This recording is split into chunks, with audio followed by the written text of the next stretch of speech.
prison breaks most of the people that it touches. Yes. But the people that survive, again, the same thing, I'm never going back. They build up this energy, and that escape velocity is fucking crazy.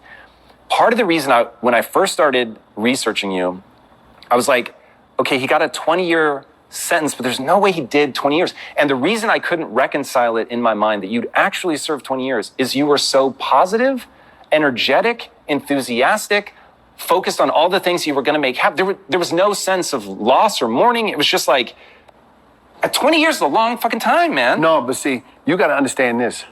I wasn't in jail, I was in Yale.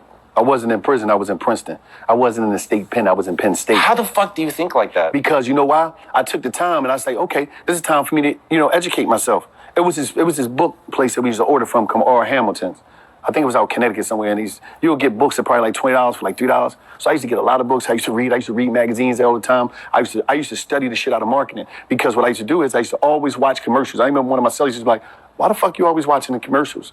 And outside of the commercials, I used to watch Anthony Bourdain. The reason I used to watch commercials so much was because I was always fascinated with like, yo, when I went to McDonald's, that burger ain't never fucking looked like that. So maybe then I realized it was an advertising agency that was. Then I started studying advertising agencies, running up. Then I started studying. I read a book called Damn Good Advice by George Lois, one of the great ad men of his time. They did the TV show Mad Men. It was about him. This dude was an ad master. So I'm reading this book. I'm learning about nanosecond messaging and all this stuff. I'm realizing the color red is the most powerful marketing. I'm just studying commercials and I'm looking at things and I'm like, so the whole time I'm in here, I'm just reading, I'm learning, I'm laughing. And one of my homies said, man, Wilder, you the happiest motherfucker in jail. I said, yo, man, I know why I'm here. Like, shit, I'm not here. I'm not innocent. It's sorry to anybody else. I know why I'm here. I know what the fuck I've done. I know why I'm here, but I'm not going to be mad. Listen, I can see the end of this shit. I'm looking at the end. I'm chasing the end of the tunnel. And when I get there, I'm going to be on point. So it was like, but when we talk about imagination, let me tell you something. As a kid, your imagination would be endless. Oh, I want to fly. I want to do this. I'm talking about unbelievable imagination.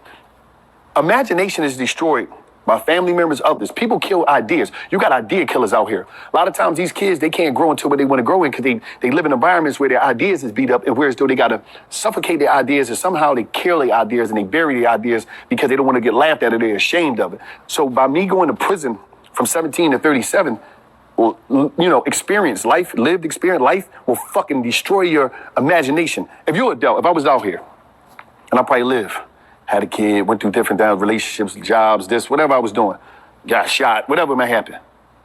It started to deteriorate your imagination. By the time I probably would have hit 27, I'd have been done of dreaming. I probably would have stopped dreaming. By me going to prison, what it did is, it froze the imagination that I had. So when I'm in prison the whole time, I'm not living the life that most people be living and beating them down and wearing them down and becoming jaded and getting their ass kicked by life. So when I come out 37, I'm still in there reading all type of shit. And then when it was 2013, I got my hands on an iPod Touch and a wireless hotspot in jail. And when I got that fucking shit, I came alive. That's when I came alive, when I seen technology. You can see the potential? I seen the potential, and I realized, okay, these people don't understand what's going on. I realized the stars. They couldn't see what you could see. No, humans, I'm looking at it, and I'm looking at the people from my environment. I'm like, yo, okay. I'm in my cell. I'm on social media. I'm going down. Now, social media, the timeline, everybody is battling for attention. Attention is real estate. Attention is the new currency. So everybody's battling for that shit. So I said, okay, you see this athlete, that's why they're watching, because you're an athlete. If you ain't an athlete, why would I care?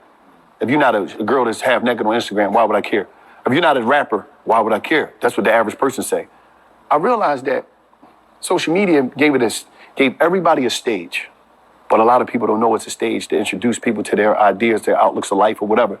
And I also don't know how to capitalize on it. So there's an interesting part of your story. You're coming out of prison, you don't have two nickels to rub together, and you've got to find a way to get local businesses to let you be basically their pitch man. So that's already impressive. But what I did was I went to these businesses and I just did it for free to get my proof of concept.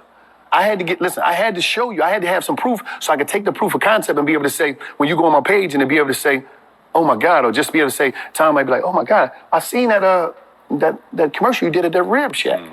I want one of them. How much? I'll never forget, it was a place, it was a home health care place. They paid me like my first check.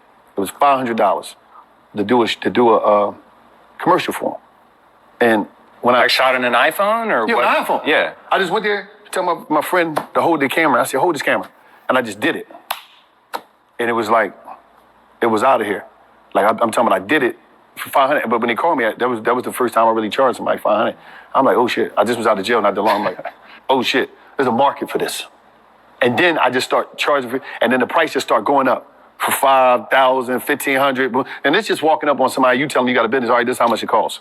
I'm doing my research on Google, finding out what's the price point. Okay, these is the price points of boom, boom, boom, boom, bang. Okay, this is how much I'm supposed to get.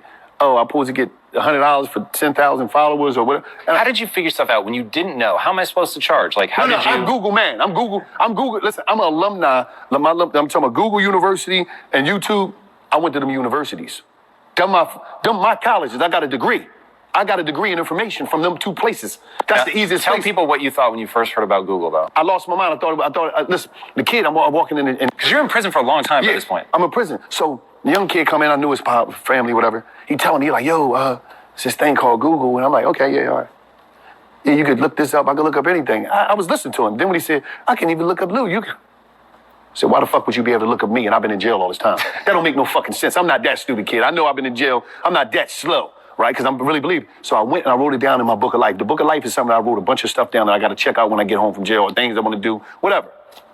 So when associate of mine give me the iPod Touch and the clear wireless hotspot, and I'm doing the research, and I went on Google and I typed my name in, and shit popped up. I dropped the phone. I was like, oh shit, the feds on me. They ready to be a RICO act for a cell phone in jail, right? So I'm just like, I'm thinking crazy as shit. So I'm paranoid. I'm like, oh shit, this is real. And it was over from then. Once I knew that I could go in here and research, I'm like, it cut the middleman out. Like with me, it was like, okay, I don't need like Nipsey, fuck the middleman. I don't need the middleman now because now anything I need to know, I don't have to waste the time to ask you to try to, that's just like, when you're voting or something. Back in the day, you had to go off the stuff that you seen on TV about a candidate. Because you gonna go to the library? Where you gonna find out? Where can you fact check? So I went online. You go online now. Okay, this is what this is about? And that's what helped me so much. Anything that I wanted to do, I go right on there. How do I do this? Or I'm talking about everything. Like I was getting my YouTube plaque. And I was telling Tuma Basa, great friend of mine. I was from YouTube. I was telling him, yeah, I just went on there and just looked it up. It took me a couple of minutes. God told me exactly what to do to get my YouTube plaque, my 100,000. I went and it was done. I was there in a week. It's that easy. Dude, here's the thing that's really fascinating about you. So, one, you've got this imagination piece. You actually allow yourself to be childlike, to imagine a world that's like, understand that you're in prison. There's nothing but walls and lockup and just, it would be all too easy to only see the heartbreak of prison. And yet, through Anthony Bourdain, through commercials, through other people coming in that I know used to like pin them down and ask them a lot of questions about what the world is. Like you let your imagination roam. And I don't think it's as simple as, oh, well, I was in prison, that froze my imagination. I think most people, their imagination dies in prison. Yours didn't. So you fan the flames of this imagination. You let that run wild. You got your book of life. You're keeping all these notes. But the key fucking thing that I want people to take away from you is you never said, oh, but this isn't for me. It was always, I can imagine it and I'm going to go make it real in my life.